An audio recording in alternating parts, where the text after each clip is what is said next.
था कि गुप्त मतदान हो, वो मांग खारिज हो गई और उसके बाद जीत नीतीश कुमार की हुई है। विश्वास मत नीतीश कुमार ने हासिल कर लिया है। कल तो शपथ ले ही ली थी और जो एक औपचारिकता रहती है अपना विश्वास मत हासिल करने की, वो भी हासिल कर लिया है। यानी अब सरकार बीजेपी की है, सरकार जेडीयू की है, सरकार नीतीश की है। अब देखने वाली बात होगी कि इसको लेकर आगे कैसे विरोध कर रहा है, क्योंकि शांत नहीं रहने वाला है आरजेडी। हाँ कक्ष और ना कक्ष में विधायक गए, उन्होंने अपना फैसला दिया, हस्ताक्षर किए और उसके बाद नीतीश कुमार ने विश्वास मत हासिल कर लिया है। नीतीश कुमार की जीत हो गई है। ये जीत सिर्फ नीतीश कुमार की नहीं है, ये जीत बीजेपी की भी है।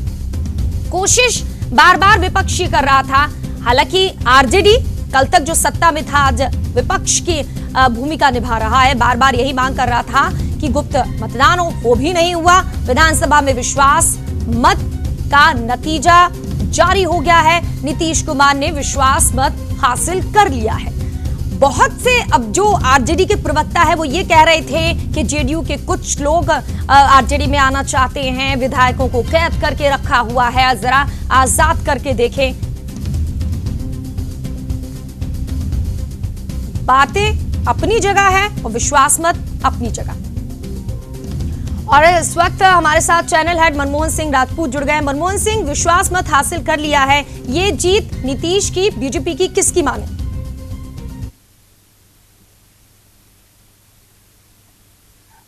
मनमोहन सिंह, आवाज आ रही है? चलिए देखिए, जीत नीतीश की है। नीतीश कुमार ने जिस तरह से विश्वास मत हासिल किया है सदन में, तो ये पहले से कही जा रही थी कि एनडीए सरकार को बिहार में बहुमत मिला और नीतीश कुमार को सदन में बहुमत मिल चुका है। नीतीश कुमार ने जीता है विश्वास मत। और बार बार ये लोग जिस तरह से आरजेडी और चाहे कांग्रेस के विधायक ये बार बार कह रहे थे कि वो विश्वास मत नहीं कर पाएंगे, विश्वास मत को गुप्त तरीके से कराना चाहिए, शायद हम विश्वास मत हमें मिल सकता है। और मैं आपको सबसे बड़ी बात बताऊं, एनडीए के पक्ष में 131 वोट पड़े हैं रजनी, विपक्ष में 108 वोट पड़े हैं। इस बात को मानिए, कहीं ना कहीं जो विपक्ष के अब अंदर से ये जरूर बात होगी कि विपक्ष किस तरह सोच रहा होगा, क्या उनके अंदर में कुलबुलाहट होगी, क्या सोच रहे हैं वो, कि अब किस तरह से, जिस तरह से विश्वास मत हासिल किया एनडीए सरकार को, बिहार में बहुमत मिला, तो इस तरह से अब विपक्ष पक्ष और विपक्ष आपस में जिस तरह से फूट की बात चली, लड़ाई हो रही थी, तो कहीं ना कहीं आपस में आपस विपक्ष पे पड़े 108 वोट और 131 वोट पड़े हैं पक्ष में रजनी। और नीतीश कुमार ने विश्वास मत हासिल कर लिया, ये उनके लिए और उनके खुशी की बात है। और एनडीए को वहां पर सदन में विश्वास मत मिल चुका है और उनकी जनता के लिए भी खुशी की बात है। और रही बात ये बात कि विश्वास मत जिस तरह से उन्होंने हासिल किया है, और ये विश्वास उन्होंने कहा था कि विश्वास मत हासिल होते ही मैं जनता की कोर्ट में जाऊंगा, मतलब वो कोर्ट में जाने की बात करे थे और जनता की कोर्ट में जाकर के अपनी बात को रखने की बात करे। तो आज जो विश्वास मत मिला है नीतीश कुमार को, ये उनकी जीत है और ये उनकी छवि की जीत है और ये उनके विधायक और उनके बीजेपी के विधायकों की जीत है। तो इसलिए जिस तरह से कांग्रेस और जिस तरह से आरजेडी बार बार ये बात बोल रही थी कि हम ये जीत नहीं कर पाएंगे और सदन में अपने बहुमत के आंकड़े से पिछड़ जाएंगे। रजनी, बिल्कुल। अंकुर, 122 चाहिए थे, जादुई आंकड़ा 131 मिले हैं। ये बताता है कि जो विरोधी कह रहे थे कि कुछ लोग जेडीयू के आना चाहते हैं, वो सब बातें बेमानी थी। कुमार ने इस्तीफा दिया था और उसके बाद जब एनडीए के साथ गठबंधन किया था, उस दौरान जेडीयू के दो बड़े नेता अली अनवर और शरद यादव लगातार इस तरह की बातें सामने निकल करके आई थी कि वो बैठकों का दौर करेंगे और उसके बाद संभावना ये बन रही थी कि जेडीयू की ओर से विधायकों के को क्रॉस वोटिंग हो सकती है। लेकिन इन दावों के विपरीत यहाँ पर एनडीए भी दावे कर रहे थे कि 131 यहाँ पर उनके पक्ष में वोट जाएंगे और वही चीज देखने को मिली है। वो 131 वोट अब यहाँ पर एनडीए के पाले में है और नीतीश कुमार को यहाँ पर बहुमत मिला है और वो सरकार में एक बार फिर साबित यहाँ पर सामने आते हुए नजर आएंगे। हाँ, उनका जो मंत्रिमंडल है वो अलग होगा, उनके जो साथी हैं वो अलग होंगे, लेकिन अब बिहार की सरकार यहाँ पर बिहार की जनता के लिए और बिहार में किस तरह से विकास काम करती है उसके लिए उनके सामने चुनौती होगी, क्योंकि अब 131 विधायकों का मत लेकर के अब विधानसभा में उन्हें बैठना है, अपने जो आगामी बिल है, जो प्रस्ताव है, उनको पास करवाना है। और यही चुनौती अब नीतीश कुमार के सामने होगी, क्योंकि वो लगातार इस तरह की बातें निकल करके सामने आ रही थी कि नीतीश कुमार आरजेडी और कांग्रेस के दबाव में काम नहीं कर पा रहे हैं। वो दबाव शायद अब उनके ऊपर नहीं है, तो अब सुशील मोदी के साथ मिलकर के और एनडीए के जो अन्य विधायक हैं उनके साथ मिलकर के वो किस तरह से बिहार की जनता को फायदा पहुंचाते हैं, बिहार को फायदा पहुंचाते हैं, ये देखने वाली बात होगी, क्योंकि ये मैंडेट अब जनता का मैंडेट कहलाएगा और 131 कोई कम वोट नहीं है। और आगामी दिनों में भी अगर कोई बिल और प्रस्ताव उन्हें पास करवाना है तो ये 31 वोट उनके हमेशा यहां पर साथ रहेंगे। संभावना ये है कि आगामी दिनों में कुछ दूसरे दल के नेता उनसे जुड़ते हुए नजर आए, संभावना यह है कि विधायक कुछ उनसे जुड़ते हुए नजर आए। तो अब काम करने को बहुत कुछ है, चुनौतियां बहुत सारी हैं, अब काम करना है नीतीश कुमार को, क्योंकि अब कोई बहाना नहीं चलेगा, कोई बहाना नहीं चलेगा, काम करना होगा। मनमोहन सिंह, हम आंकड़े दिखा रहे थे कि भाई 71 जेडीयू के पास थे, 58 एनडीए के पास थे, टोटल मिला ले तो 129 हुए, 2 एक्स्ट्रा मिले हैं, ये अन्य के मिले हैं। एक बात बिल्कुल साफ है, वही जो मैं बार बार कह रही थी कि भले दावे किए जाए कि नीतीश के इस फैसले से उनके खुद अपने नाराज हैं और हो सकता है कि साथ ना दें, वो तमाम बातें बेमानी साबित हो जाती हैं यहां पर।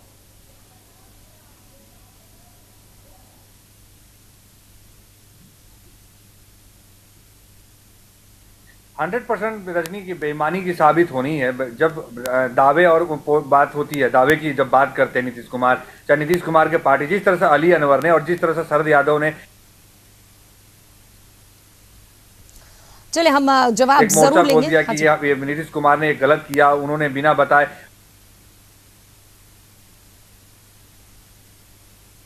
स्वयं बीजेपी के साथ समर्थन करते, एक शौक दिया उनको भी ये, उन्हें भी ये चीज नहीं पता था कि ये गलत हुआ। वे ये सोच रहे कि अब अगली बार कैसे हो गया, ये जो सोच रहे थे उनसे पलट करके उन्होंने किया, कैसे बीजेपी के साथ चले गए हमें भी नहीं पता।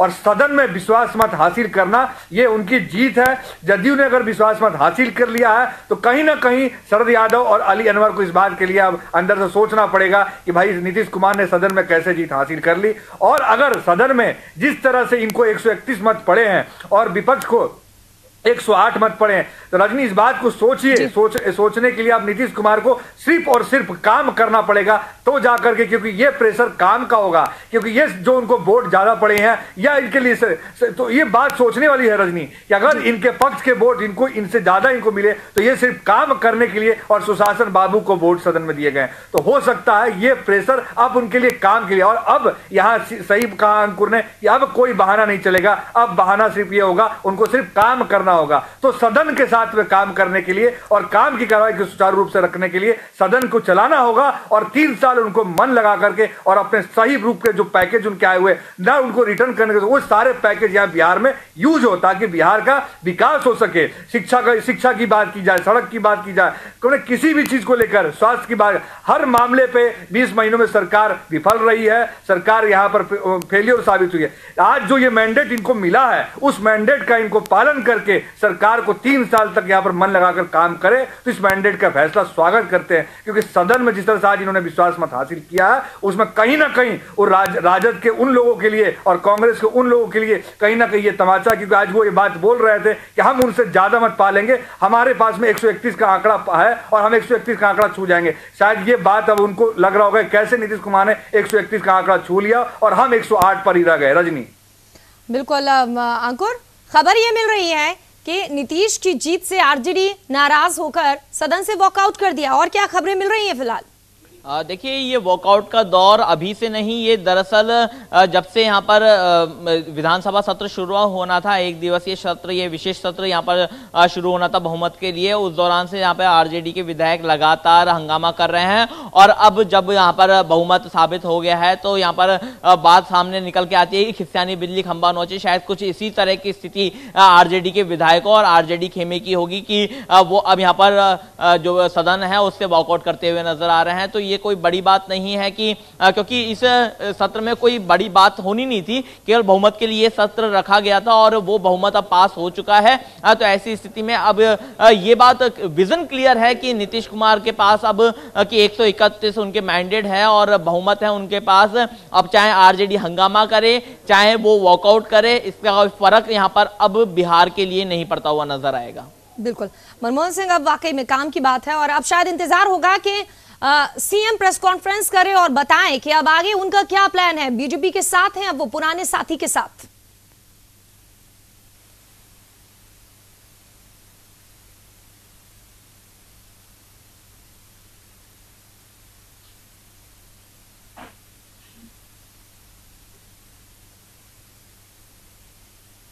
मनमोहन सिंह, आवाज आ रही है?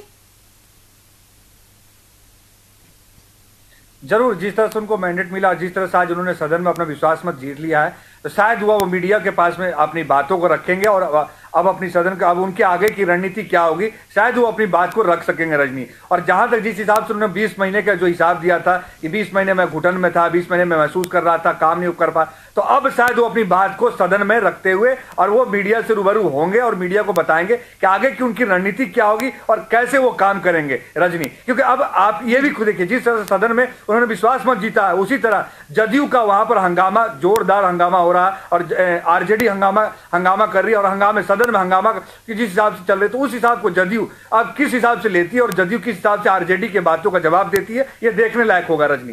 बिल्कुल अंकुर, अब इंतजार प्रेस कॉन्फ्रेंस का है, लेकिन अब राजद के पास क्या बचा है? राजद के लपेटे में कांग्रेस भी है, क्योंकि कांग्रेस शुरू से साथ में थी, अब उसके पास तो कुछ भी नहीं बचा है।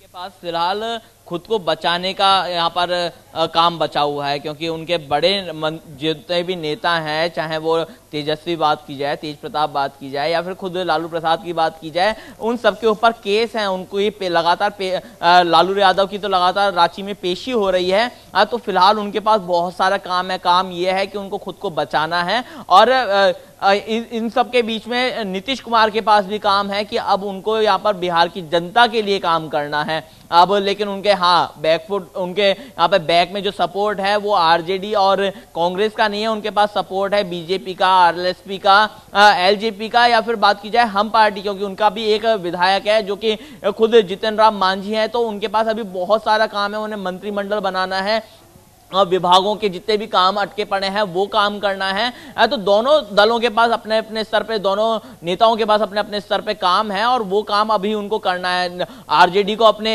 जितने भी केस हैं वो निपटाने हैं और इनको जो भी विभाग में जो पिछले दिनों काम अटके पड़े थे उनको निपटारा करना है। बिल्कुल मनमोहन सिंह, अब मंत्रिमंडल की बारी है। अब क्या लगता है कौन किसे क्या महत्वपूर्ण जिम्मेदारी मिलेगी? ज्यादातर तो आरजेडी कोटे में थे महत्वपूर्ण विभाग और शिक्षा विभाग कांग्रेस के पास था।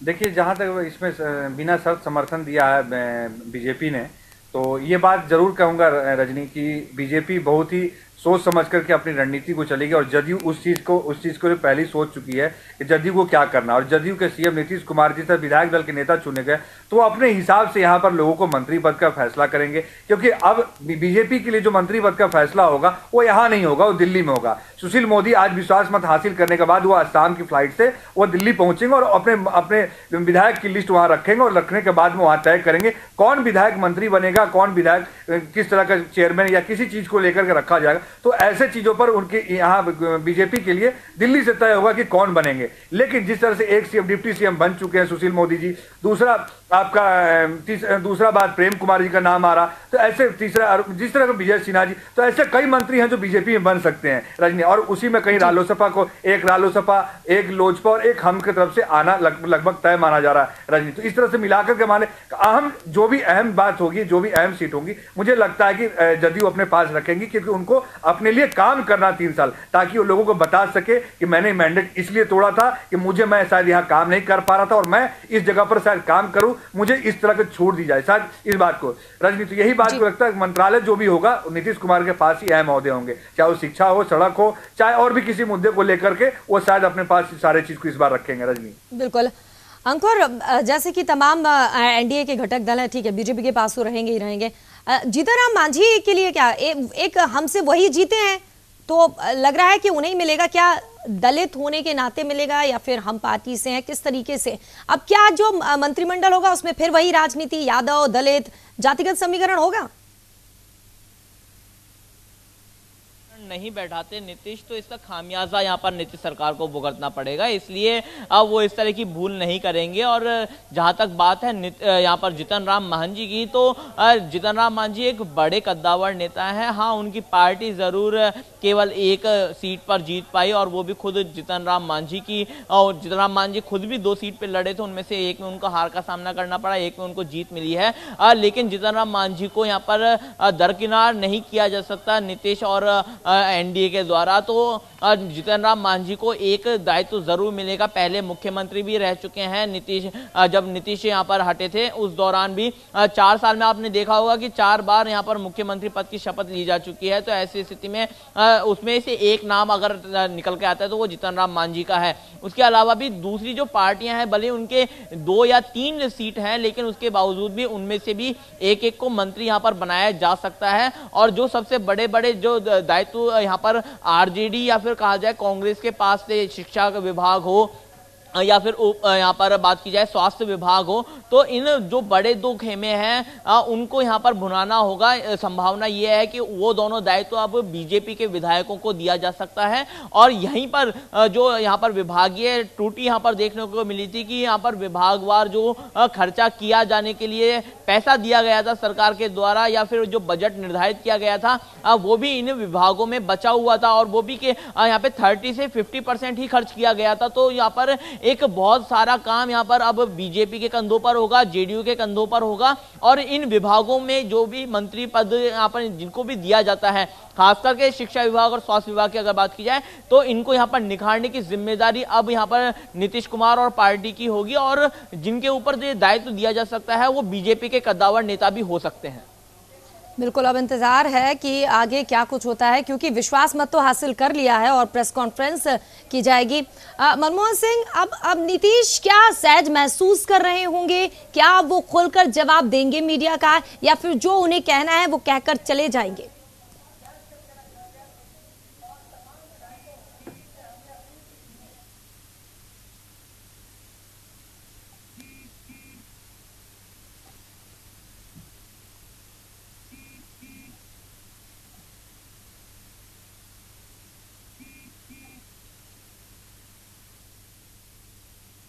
बात को रखेंगे मीडिया के सामने, और जहां तक ऐसी बात है मुझे लगता है कि वो अपनी बात को रखेंगे और मीडिया के सामने वो आएंगे। अब विश्वास मत उनको मिला है, अब विश्वास मत मिलते साथ ही सदन का जो गरिमा उस गरिमा को बनाए रखने के लिए, और वो सामने मीडिया से रूबरू होंगे और बताएंगे, सारी बातों को रख करके और बताएंगे किस तरह से उन्होंने किस तरह से उनको 31 का मत मिला और किस तरह से विपक्ष को 108 का मत मिला। वो सारी बात को रखेंगे रजनी। हम थोड़े समय का वेट कर ले। अभी सदन में जिस तरह से सदन के बाहर आरजेडी का हंगामा, और जिस तरह से तेजस्वी अभी प्रेस कॉन्फ्रेंस करके बता रहे हैं कि जो मैंडेट हमें 2020 तक के लिए मिला था, उस मैंडेट में नीतीश कुमार ने हमारे साथ धोखा किया, जनता के साथ धोखा किया, इस मैंडेट को हमने विश्वासघात किया हमारे साथ में। तो ऐसे मैंडेट का हम कतई विश्वास नहीं करते, और हम इस बात को जनता को लेकर के जाएंगे और सच्चाई बताएंगे कि हमारे साथ उन्होंने धोखा किया। ये मैंडेट हमें 2020 तक के लिए मिला था, बीच में तोड़ना भी गलत किया उन्होंने। उसके बाद उन्होंने ये भी बोला कि अगर उन्होंने मुझसे कभी इस्तीफा मांगा होता तो मैं इस्तीफा, लेकिन कभी उन्होंने मुझसे इस्तीफा नहीं मांगा।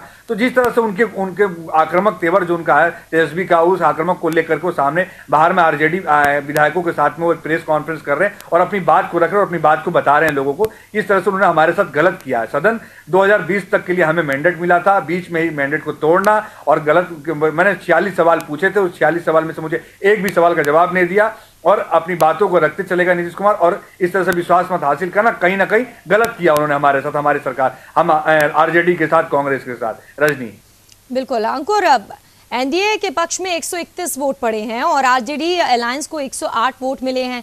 अब एक बात साफ है कि जो जिसके साथ है वो है, किसी ने किसी को धोखा नहीं दिया है, भले तेजस्वी बार बार कहे। लेकिन तेजस्वी का एक सवाल अब कि 4 साल में 4 सरकारें, बिहार को इसका जवाब दीजिए। जवाब तेजस्वी क्यों नहीं दे रहे हैं कि अगर आप इस्तीफा दे देते तो शायद ऐसी नौबत ही ना आती किसी को धोखा देने की या फिर आपसे दूर जाने की। इसका जवाब वो नहीं दे रहे हैं। तेजस्वी यादव इस समय यहाँ पर कहीं ना कहीं पशुपेश की स्थिति में है। उन्होंने आरोप तो लगा दिया कि उनसे इस्तीफा मांगा ही नहीं गया था, लेकिन जो चीज यहाँ पर पूरा मीडिया या पूरा बिहार या पूरा देश जानता है उससे आप कैसे बच सकते हैं। आपको अगर बिहार की जनता का इतना ही भला सोचना था तो आप खुद आगे से बढ़कर के इस्तीफा दे सकते थे। आप पर यहाँ पर केस दर्ज है, इस बात की कहीं पे भी मनाही नहीं है। आप खुद कहीं ना कहीं कटघरे में खड़े हैं, लेकिन ऐसी स्थिति में भी अब आप नीतीश कुमार पर ठीकरा फोड़ना चाह रहे हैं तो ये गलत होगा। खास करके अगर बात कर रहे हैं कि वो कह रहे हैं कि 4 साल में 4 मुख्यमंत्री बदले, तो आपको थोड़ा सा पीछे लेकर जाना चाहेंगे बिहार की राजनीति में, जहां पर 2002 से लेकर के अब तक कई बार यहां पर मुख्यमंत्री बदले जा चुके हैं। 5 साल के शासन में 4 बार मुख्यमंत्री पद की शपथ ली जा चुकी है और ये कार्यकाल उनके यहाँ पर आरजेडी के कार्यकाल के दौरान भी रहा है और इससे पिछले में भी जाए तो कांग्रेस के कार्यकाल में भी रहा है। इससे पहले 2002 में भी नीतीश कुमार महज 7 दिन के लिए भी मुख्यमंत्री रह चुके हैं। तो ये तो बिहार की पुरानी राजनीति है, तो उसका आप यहाँ पर उसको जोड़ करके नहीं कह सकते कि 4 साल में 4 मुख्यमंत्री यहाँ पर बिहार की जनता को देखने को मिले हैं, क्योंकि ये तो इतिहास रहा है बिहार का और ये इतिहास अब बदलना होगा। अब 3 साल नीतीश कुमार को काम करना होगा, तब जाकर के ही संभावना ये बनेगी कि अगली बार नीतीश कुमार या उनकी सरकार वापस यहाँ पर बिहार के लिए काम करती हुई नजर आ सकती है। क्योंकि अब 3 साल कोई बहाना नहीं, जैसे मैंने पहले भी कहा था, यहाँ पर हमारे चैनल हेड मनमोहन जी ने भी पहले कहा था कि अब बहाना नहीं चलेगा, चाहे कितने ही आरोप लग जाएं, आप अब यहाँ पर माइंडेड के साथ सरकार में हैं और अब आपको काम करना होगा। तेजस्वी भले ही कितने भी आरोप लगा लें या तेजस्वी कितनी ही बयानबाजी कर लें, उससे अब सरकार में कोई फर्क नहीं पड़ने वाला, क्योंकि बहुमत अब एनडीए के पक्ष में है। तेजस्वी के पास कोई चारा है भी कि नहीं? चारा घोटाला में तो उनके पिताजी अभी चक्कर काट ही रहे हैं। अब रैली की बात हो रही है कि रैली करेंगे। रैली जब सत्ता में रहते हैं तो हर किसी ने देखा है दमदार होती है, लेकिन जब विपक्ष में रहते हैं तो क्या हार होगी? देखिए 27 अगस्त अभी दूर है, उससे पहले इन लोगों को कई बार कोर्ट में पेश होना है। इनके ऊपर इतने बड़े बड़े जो आरोप लगे हैं सीबीआई कोर्ट में, यहाँ पर इनके पिताजी जो हैं लालू प्रसाद यादव, वो लगातार रांची कोर्ट में चक्कर काट रहे हैं और अभी भी उनकी पेशी चल रही है। तो ऐसी स्थिति में तेजस्वी यादव फिलहाल अपने जो वोट हैं या फिर माफ कीजिएगा उनके जो ऊपर जो केस लगे हुए हैं उनको सुलझाएं, उसके अलावा उनके पास फिलहाल कोई काम नहीं है। 27 अगस्त काफी दूर है, उससे पहले इनको अपने केस सुलझाने होंगे। 27 अगस्त की रैली इनके लिए भले ही बड़ी है, उस दौरान जब ये सरकार में तो उस दौरान उन्होंने जरूर कहा था कि हम बीजेपी को बाहर निकालने के लिए यहाँ पर एक बड़ी रैली कर रहे हैं। को बता दें, एनडीए के पक्ष में 131 वोट पड़े हैं, आरजेडी और अलायंस को 108 वोट मिले हैं, यानी कि नीतीश कुमार ने विश्वास मत हासिल कर लिया है। फ्लोर टेस्ट में जीत हासिल की है नीतीश कुमार ने। आपको बता दें 71 जेडीयू के पास थे, 58 एनडीए के पास थे और 2 अन्य जो मिले हैं 131 वोट मिले, विश्वास मत हासिल कर लिया है। विधानसभा के बाहर विपक्ष हंगामा कर रहा है, विधानसभा के बाहर आरजेडी हंगामा कर रहा है कि उनके साथ धोखा हुआ है। माइंडेड दिया था 2020 तक का, लेकिन उसके पहले ही धोखा दे दिया। सदन के बाहर तेजस्वी यादव ने बयान दिया, विधानसभा के बाहर हंगामा भी किया और बार बार वो आरोप पे आरोप लगाए जा रहे हैं। सदन के बाहर जब तेजस्वी पहुंचे तो उनसे कई सवाल मीडिया ने किए। उन्होंने कहा मेरी बातों का जवाब नहीं था उसके पास। विधानसभा के बाहर विपक्ष का यह हंगामा समझ जाइए। नीतीश से कहा जा रहा है कि हमने आपसे एक के बाद एक कई सवाल पूछे, लेकिन जवाब नहीं था।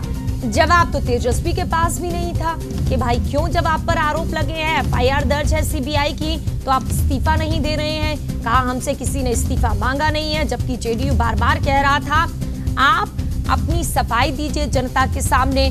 लेकिन शायद एक बहुत बड़ी भूल तेजस्वी और उनकी पार्टी से हो गई है। वो ये सोच रहे थे कि हमारे पास 80 विधायक हैं, हमारा कोई कुछ नहीं बिगाड़ सकता।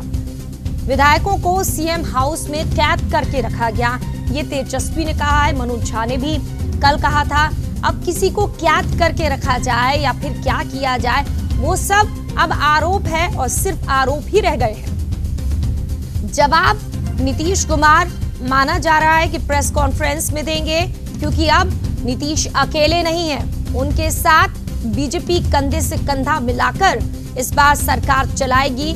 आगे के 3 साल बहुत अहम है और ये माना जा रहा है कि थोड़ी देर बाद जब ये प्रेस कॉन्फ्रेंस होगी तो शायद वो तेजस्वी के सवालों का जवाब भी दे। बच्चे हैं तेजस्वी, जब आरोप लगे तो कहते हैं कि हम बच्चे हैं, हमारी मूछें दाढ़ी नहीं निकली थी, और अब देखिए एक के बाद एक सवालों के जवाब मांग रहे हैं नीतीश कुमार से। कहा यहां हमारे साथ धोखा हुआ है। तेजस्वी यादव बार बार लालू प्रसाद यादव नीतीश को धोखेबाज कह रहे हैं, अवसरवादी कह रहे हैं, आरएसएस और बीजेपी के सामने घुटने टेक दिए, ये तेजस्वी ने कहा है। लेकिन जब नीतीश लालू के पास गए थे तब बड़े खुश हो रहे थे, तब भी तो नीतीश कुमार लालू के बारे में बहुत कुछ कह रहे थे। चलिए, गुस्सा साफ है और गुस्सा होना भी चाहिए, क्योंकि 80 विधायक जिनके पास थे उनकी सरकार नहीं बनी, सिर्फ 2-3 घंटे में सब कुछ हो गया और अब हाथ में कुछ भी नहीं बचा है, सिर्फ और सिर्फ कोर्ट कचहरी के चक्कर लगाने। मनमोहन सिंह,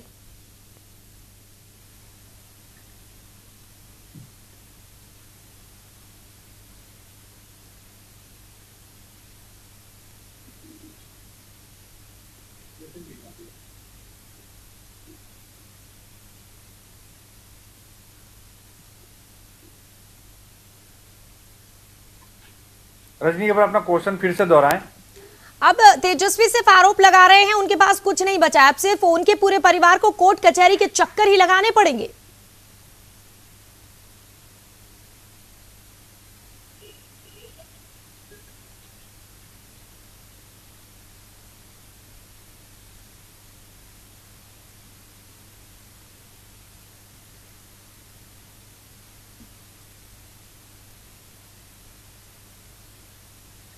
आरोप प्रत्यारोप का दौर चलता रहेगा रजनी। जहां तक रही बात आरोप लगाने की, तो अब उनके पास कुछ बचा नहीं है।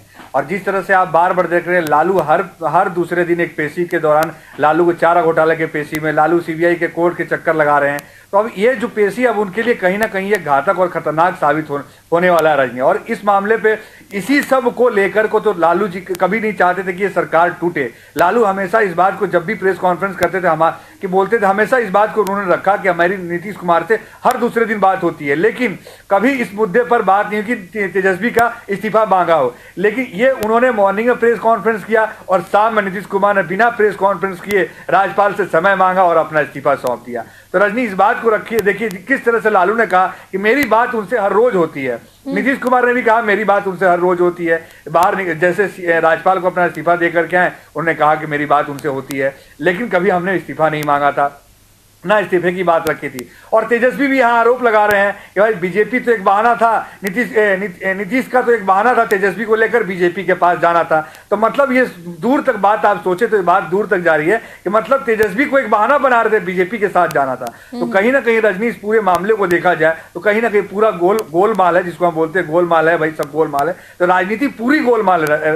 राजनीति को जिस तरह से गोलमाल की तरह देख रहे हैं, कभी इस पाले में तो कभी उस पाले में, तो दोनों पाले में नीतीश कुमार ने अपने हाथ में लड्डू रखा, चाहे राजद के साथ रखा हो। क्योंकि देखिए, ये एक सही बात है, नीतीश कुमार की छवि की बात हम जब करते हैं तो नीतीश कुमार अपनी छवि की बात करते हैं, लेकिन क्या नीतीश कुमार को ये छवि 20 महीने पहले जब याद नहीं आई, जब इन्होंने ये महागठबंधन बनाया, क्या लालू उस वक्त दोषी नहीं थे? लालू उस वक्त भी दोषी थे। क्या लालू उस वक्त चारा घोटाले में दोषी नहीं थे? उस वक्त भी दोषी थे। लालू के ऊपर कई आरोप लगे थे, ठीक है, तेजस्वी के अपने आरोप है, तेजस्वी अपने आरोप लगा रहे हैं। उनका वो आरोप जो है वो आज का नहीं है, आरोप जो पहले से देखा जाए, जो नीतीश लालू के ऊपर में जितने सारे केस चल रहे हैं वो सब पहले के केस है।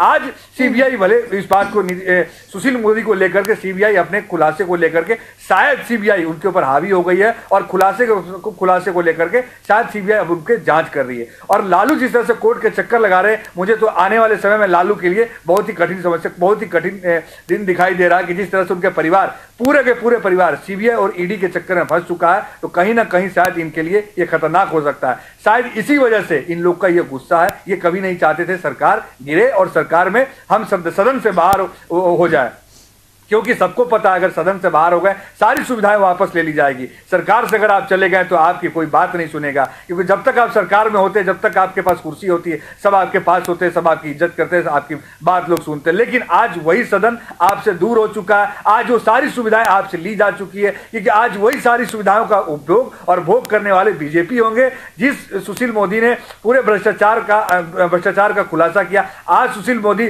डिप्टी सीएम के रूप में देखे जा रहे हैं बिहार के, पूर्व सीएम अब डिप्टी सीएम हो चुके हैं। तो कहीं ना कहीं आप देखिए राजनीति, पूरी राजनीति के तहत, पूरी रणनीति के तहत इनको घेरा गया और पूरी रणनीति में ये सफल हुए। और बीजेपी अपनी परोक्ष रूप से देखा जाए कांग्रेस मुक्त शासन करने की जो बात कर रही थी, शायद उसमें यहां सफल होती हुई नजर आ रही है। तो रजनी, इस बात को हम रख सकते और कह सकते हैं कि कहीं ना कहीं इस मामले में उनकी जीत हो रही है। रजनी, बिल्कुल अंकुर, जो मीडिया रिपोर्ट है उसके अनुसार कहा जा रहा है कि नीतीश कुमार ने जो स्पीच थी उसमें ये कहा कि आगे हमारी कोशिश होगी कि हम अच्छे से गठबंधन चलाएं। हमने कई समस्याओं को झेलते हुए महागठबंधन धर्म का पालन किया। और उन्होंने कांग्रेस के बारे में भी कहा कि जब चुनाव हो रहे थे 25 सीटें मिल रही थी, हमने 40 सीटों तक पहुंचाया है। आज जो कांग्रेस इतना ज्यादा बोल रही है, इसके अलावा उन्होंने ये भी कहा सत्ता सेवा के लिए होती है, मेवा के लिए नहीं। क्या अब नीतीश एक एक करके जवाब देना शुरू कर दिया है? उन्होंने इतने दिन की चुप्पी अब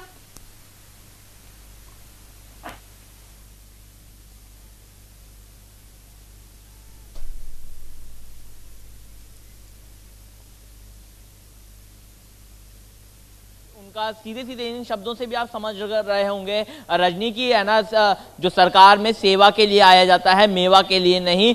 ये सीधे सीधे तंज यहाँ पर जो लालू प्रसाद यादव के पुत्र हैं उनके ऊपर है, क्योंकि स्वास्थ्य विभाग में कोई काम नहीं हुआ। उप मुख्यमंत्री पद पर रहते हुए तेजस्वी यादव कोई काम नहीं कर पाए। इवन आप बात कर रहे हैं कि दूसरे जो यहाँ पर शिक्षा मंत्रालय है वो कांग्रेस के पक्ष में था, तो कांग्रेस में यहाँ पर कांग्रेस की ओर से भी यहाँ पे अशोक चौधरी की ओर से कोई काम नहीं किया शिक्षा विभाग में। तो ऐसी स्थिति में अब इनके पास काम करने को बहुत कुछ है।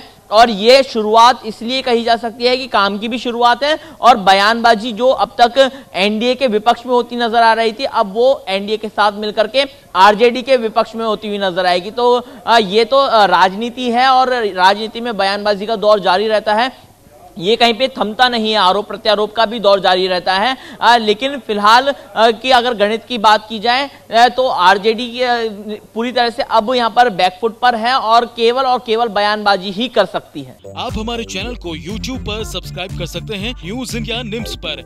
इसके अलावा आप ट्विटर पर भी हमें न्यूज इंडिया 17 पर फॉलो कर सकते हैं। फेसबुक पर आप news india.nims पर हमें लाइक कर सकते हैं।